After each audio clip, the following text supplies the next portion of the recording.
Hi guys, in this video I want to talk to you about mail, receiving packages, ordering from different companies here in the Philippines, and what happened to me with just a recent Amazon order that might surprise you. Stick around.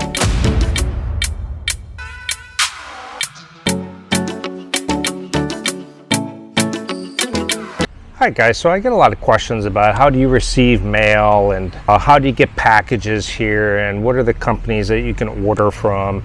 So I'm going to dive a little bit into that. And first off, I'm going to start off with the address. I'm going to flash up here on the screen how that's formatted, but basically it is your name. It'll be maybe the name of the street, the barangay, the city, the island, and your zip code, and most important is the phone number. And sometimes you can put landmarks, like when I receive Amazon, I actually have as a landmark, I put across the street from the barking dogs, because I have a neighbor who's got a lot of dogs, and it works. They seem to know where it is. Now if you live in a condo, it's very easy. It's basically your name, the name of the condo, the 4th floor, unit 201. Something like that, and then the barangay and what have you, and that's fairly easy. Where it can get tricky is sometimes you don't really have an address for a house. Like the previous house that I lived at before here, basically I had to name the owner's house. I had to put the Alvarez house number 2. It wasn't their house, it was the second house that they owned, house number 2, and then barangay, city, island, zip code, phone number. And most important again is the phone number, because basically what they do is they call you and they say, where are you? And then that's when you give them directions. Now after a while they start to know where you're at. Now a couple of the shipping companies that you can use while you're here are Lazada and Shopee. Those are their versions of Amazon, I guess. The good thing about these two companies that most Filipinos utilize is the cash on delivery. So they ship the product to you and then you pay when it arrives. Now there's some things that I don't like. A lot of it just seems to be really poor quality. You never know if you're really getting the name brand item or not. They have certain vendors that, for example, if you want to buy JBL or DJI, they have DJI stores and JBL stores there that you can order from that should be legitimate products from those companies. A lot of people will order American food products that they really crave that they can't find in the stores here. I had one neighbor who ordered like 10 boxes of Kraft macaroni and cheese. I wouldn't call that good food, but it was a comfort food that he missed, and he was able to order that. So he did. And Amazon, you can't really seem to order food items. They get really picky on that. And so what I do is I have a mail company that I use, Traveling Mailbox. There's a link in the description. And I pay about 15 bucks a month to get my mail forwarded or scanned, and I can read it and either shred it or I can have it forwarded here. They also do drop shipments where I could have like some items that can't be delivered here shipped over to them, and then I can have it forwarded over here, and then you can change the value on it so you have less of a problem with customs. But let me tell you about the one recent problem I had with Amazon, and I'll go back to the local shipping companies here too. But when I ordered, Maya wanted a kind of like a day bag that she could take around and put her maybe a few makeup items in it, her wallet, and maybe her sunglasses, things like that. So she ordered a nice one off of Amazon. It was around 30 bucks or so. And by the way, most products on Amazon, if you order, it'll say over $49 free shipping to the Philippines. As long as you don't go over the $200 mark, that's when you start to get import fees. So if you keep it under $200, you should be fine. You can make multiple orders. So if you get up to $185 on one order, ship it and then create a new order and then repeat. So anyway, this bag comes And I think it's like 10 days later, we receive the package and we open it, and we notice that looks like the package has been tampered with. We open it and the bag inside is dirty. It's kind of torn up, and it's not even the same product.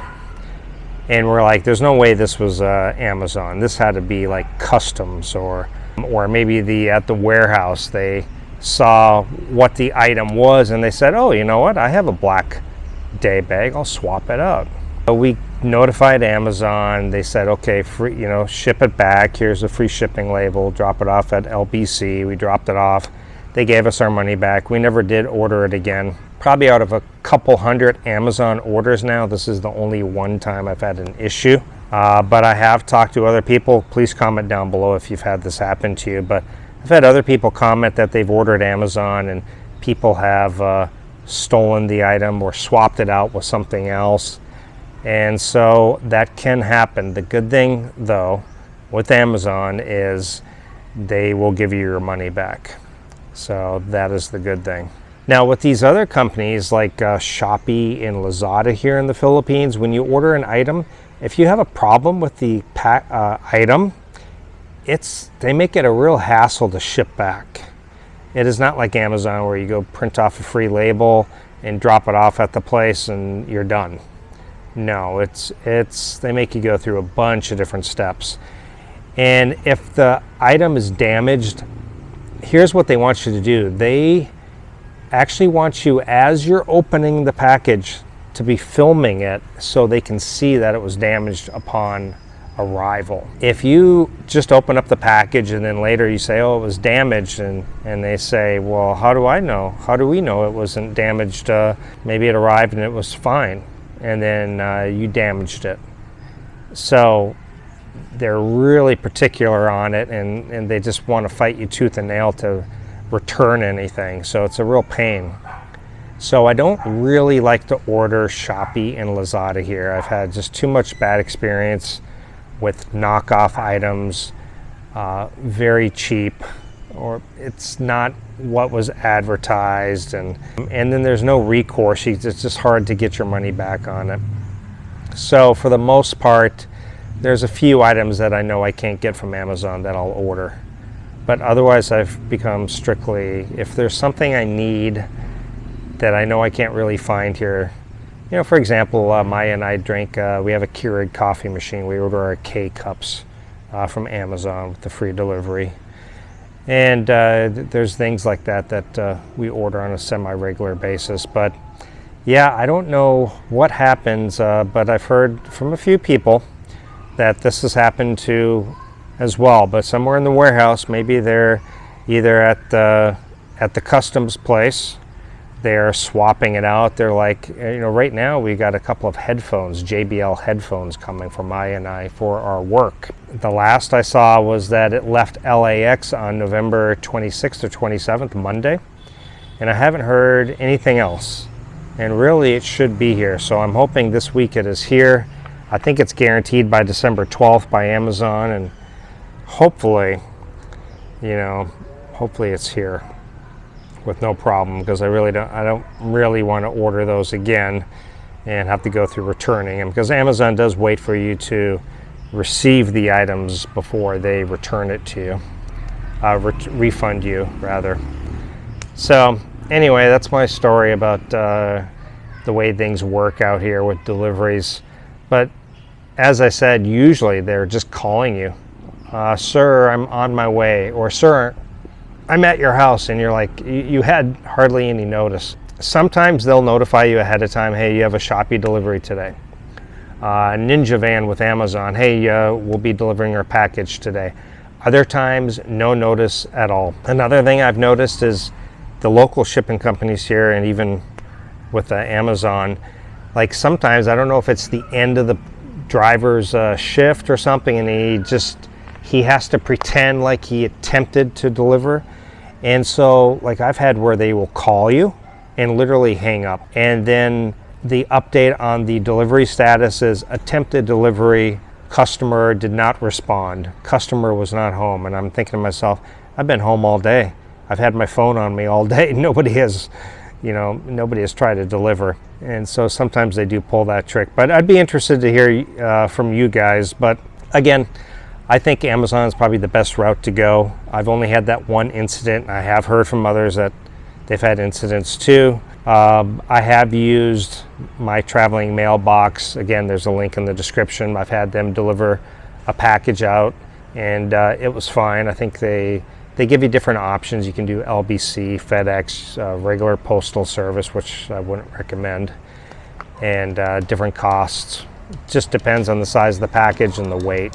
So anyway, questions, comments, comment down below. Hopefully this video helped you, and I will see you guys in the next video. Bye.